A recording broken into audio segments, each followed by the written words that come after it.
makwa ba bi ba mo bi TV eye na na eguso no Barima Asumadu Sakyi the second our film no na eye na na eguso aye no day 3 enie ene na mo kwa ba mu da bi bia de ahemfo no ekwoto no esi omo ye amamre na no mo kwa ho day 3 ne eguso the updates no abramo so subscribe me channel so bo mo na subscribe mo bi TV na updates ni na me be mamo day 3 of the funeral no eye na na eguso kwa na esa wani e wo so bi bia ba na obarate na TV so I want more and no more so baby stay for a short while. Let's recommend it. Avanel Estate Airbnb as so the amount. I was painters, my net call to Holmanado. Or more BBA was over for a short stay. That's a whoop baby pa. I relaxed it there. Now recommend it. Avanel Estate Airbnb so any amount.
Barima Sarfo Tweneboa Kodua abrafo ni bi e wo haye no mo te say dwumade na ye na egu so na ye no ono so kasa na wa chense mu kakra de a che ma so ma kwa baba mo bi TV Mame emredru se yanka yenkasa fiso we se na ye ni abre ya to abese no wo wi akoko etua manu ya nka mamre ene amane ye kwanso ni kwansa me ni obi akasa na wabo pime de ubusa masema e wo se me kire wo mu na pa so betumi aka bibi kakra che ye niema we ni na ya mamre ni bia na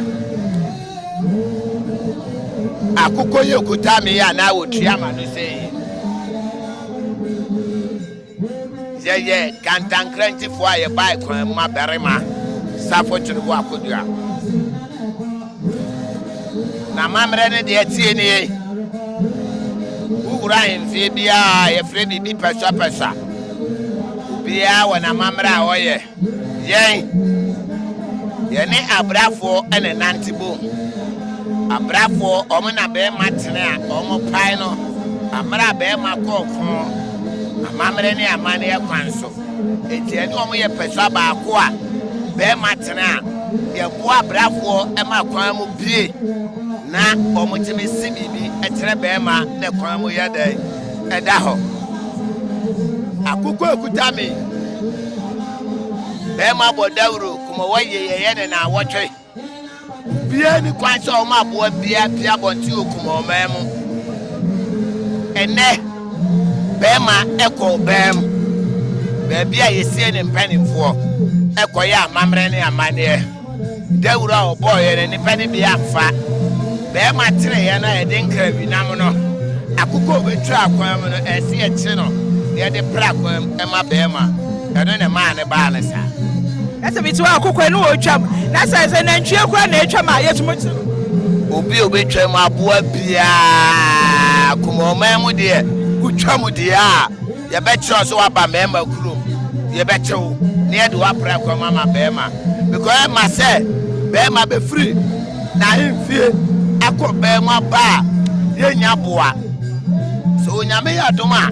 ukuada ne ya wada na omo be ya mamre ne amane no ube wuru sie si from so a abo bi okra da bu ma wo jombo be hwe de ekoso ese ye kire ne ye de pra kwa mama bema fi ne de tetene na ne ye say ye de nipa ene sa ne ma na ye de entwam eti amamre ne ye bi beduru suso ya ne aboda wuru so bia ma na boa empia bonte wo mu aboa ba de a ese ye ni yo man musu yo ne eda so ne woni amobi TV e kasai yeso ye damas ye to aso ene ye branda ana ye joada ene jo e branda wukwada ya wada obehuye ni pa foforo wan we hu me kura wonya de hu me ye wura ne Barima ye som no ne ya boa na kuru ne mpum to aye de aba sade yi ni mo no de me da so yes ye damas you are 40 Barima Sarfo Tweneboa Kodua na brafo ni bi ene e kasa o kan wo se akoko ye kura ni ene de sa na ntwio wa mantam wa boa na saboa bia betwa kuro ma kan no tete no ne ye de nipa na ye sese de ye mfa nipa enye aboa bi obetwam enne no ho se ye kunu ne ye de no eye amamre eti no ye de pra kwa mu manana eti mo hu na abrafo no ebi eno no medamasin updates ni na so me bebra me say but mo dey subscribe to my channel no Amobi TV updates bi a ho bia so me de bema mo me do bi ase okay for you busua ni kofo kasa Barima Sarfo Tweneboa Kodua acha masusu ha ye no so kasa kakra be mo akwa baba Amobi TV yeah bro ene juma de na so ya ma ya de na ekwaso de dika no bema dika ko ekonya fie so akogunsa akoya amamna ne amane ye wie nso yakobem bebi a yakora bema mo tie na no juma dia ekwaso tie wi bema betrase na wa gen enchia that's what shema no yema na nko na se na ahimfu ni na me yema Barima ene Kumawu mantame bia wayiri bia bati tu Barima edine na dan so se Barima achamadefo sai ye banko na mo ya na se occasion bia oh Barima Sarfo Tweneboa Kodua abetra su enfie du die ye na ye ne na nante sa besi samre ene ya egusu ada so ne nam okay ne ya da so ne amobi ekasa na bawudi kakra so try me de Barima chema kwabra wusu ya da say Kroba na say me Kroba mini ane ohene yire ma bi jama na me ka nyinsam kakra bi e de ahadwuma de na se o se esuo tware okwan ya tware esuo obani ni wan ye ba okwan ni koto esuo no esuo ni fitete esuo ni fodman ko ba de konkonta no be fata no esu brekete Barima su da Sakyi wa ma bosom predi afase menam mesita kon ebiase atemdi omanya jija ementiare shan etumpare kasa fonton from keka odru jare moma Barima Asumadu Sakyi damrefa due ni amani hunu kuntun kuni ni adinkra yeye kobinya sene san abisitu ifre he ada na meri su kanchina na meri twa asafi edi na ba Kumawumanhene ase ada yo mema Barima Asumadu Sakyi damrefa due ni amani hu asam kasere ba frankanse so obi nyane kware Kumawu krom twiribo akwadua manfon sodo Barima Asumadu Sakyi wadi ako ato okatachi ahwefom Barima due ni amani hu ya no asi eda so na fa che frame Monica tufuo me ye kwonse bretuo ede hye na menua eba maami jama ono na oye kuna medamo ase ya da so ne amobi tv so kasa ba so ne kakra beto aso ana ayo ene na ye gusua ne kroma no eso so edidi ko beti bibia no e besa so ede abremo ayo for me hum be so ne o fa so pirate so ha it's my no endi ko mo kakra Paris ma kwa baba amobi tv ye nua twe de ya ede be so ni o say me say ya ede be so ni ya ede so ya ede esia na so na de na wo ka oh the mechanism abakosam kese a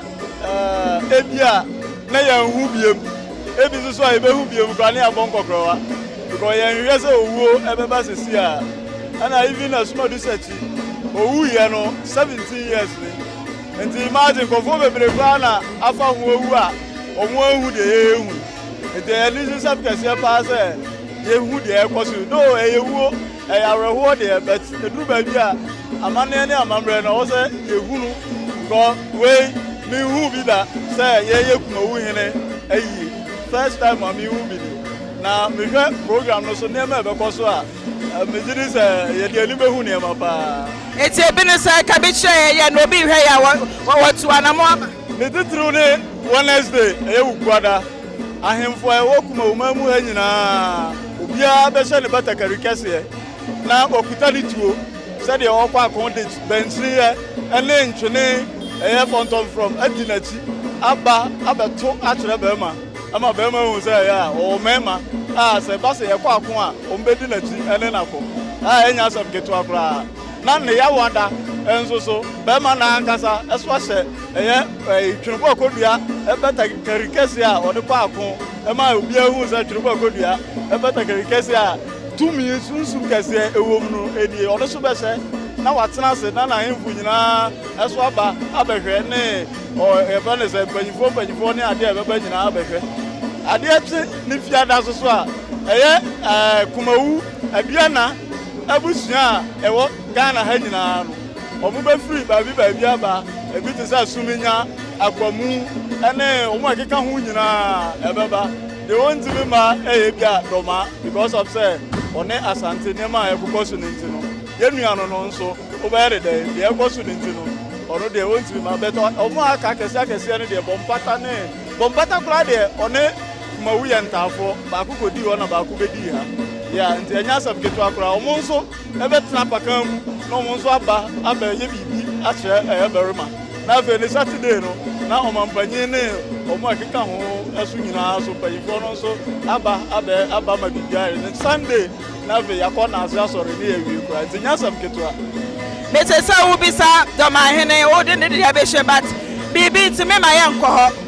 waje beja ho na mampayifo no ma asolve o masam enti no yes aka mo questions but Kumawumanhene de be to nche why me da say wo ne amobi tv e kasa na say Besro in our fast power so na yene no ekasa ye no. Mesumeda Mose.